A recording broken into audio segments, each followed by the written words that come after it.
Hey there, it's Belinda. I'm a meditation teacher and welcome to this video where I'm talking about cultivating your energy so you don't feel so tired all the time and so in your head.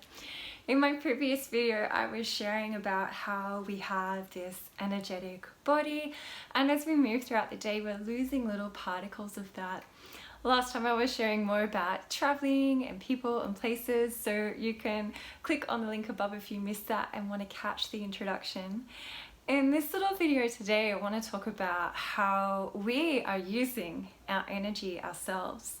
So as human beings, we have many different centers within us, but our mind center can sometimes take a lot of energy. I mean, even our brains, they take a lot of energy to use.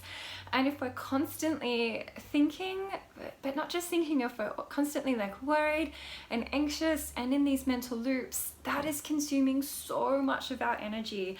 And it's a big cause for why so many people feel tired all the time. So the second audio in my free Energy Now mini course is all about redistributing energy in the body. I share some really simple tricks for even if you have a really crazy mind, that you can start to bring your energy down and redistribute it and just be able to use it in a more effective way in your body.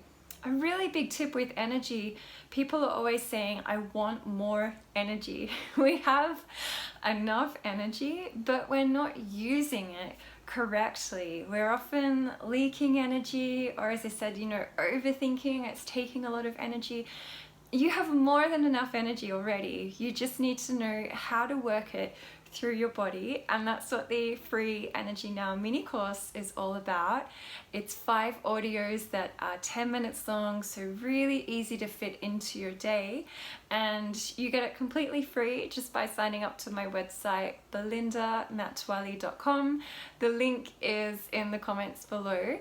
And why not subscribe to my channel, because I'm going to be sharing more about energy, how energy is the first step for so many practices in life, including meditation techniques and tips, and so much more. So I hope to see you again soon.